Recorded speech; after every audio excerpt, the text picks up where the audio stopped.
আমি আপনাদেরকে দেখাবো একটা ব দিয়ে বাচ্চাদের কিভাবে 7টা বর্ণ শেখানো যায়। আসেন, সর্বপ্রথমে বাচ্চাদেরকে একটা ব শিখাইতে হবে। সর্বপ্রথম একটা ব দেখেন, খুব খেয়াল করবেন। এই যে বাচ্চাদের একটা যদি আপনি ব শিখাইতে পারেন, একটা ব, এরপরে এখানে আর একটা ব লেখাইলেন, এরপরে আপনি এখানে আর একটা ব লিখলেন, তাহলে এখানে ব হইল 3টা।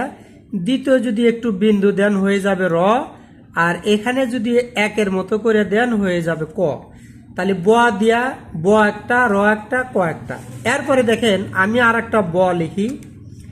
এই যে আমি আর একটা ব লিখলাম, বর বাম পাশে মাত্রা না দিয়ে যদি একটু আমি এরকম করে গোল করে দিই তাহলে হয়ে গেল ধ একটা। এরপরে দেখেন আমি আর একটা ধ লিখলাম।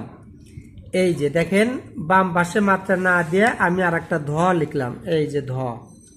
এখন উপরে যদি এইভাবে একটা টান দিয়ে দেন আর এখানে যদি সামান্য একটু মুছে দেন তাহলে হয়ে যাবে ঘ। এরপরে দেখেন আমি আবার একটা ব লিখলাম। এই বটার বাম পাশে মাত্রা দিলাম না, এইখান থেকে এইভাবে একটু বাড়িয়ে দিলাম। এইভাবে একটু যদি বাড়িয়ে দিই তাহলে হয়ে যাবে কি ঝ হয়ে গেল। আবার এই ঝটার যদি আমি উপরে যদি এইভাবে যদি একটু লাগিয়ে দেই হয়ে যাবে রি।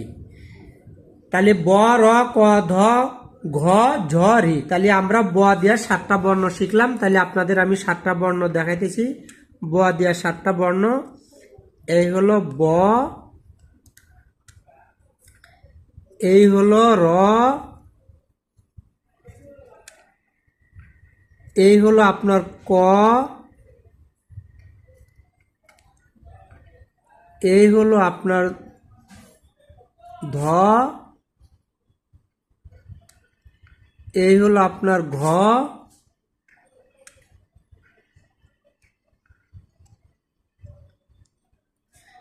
এই হলো আপনার ঝ,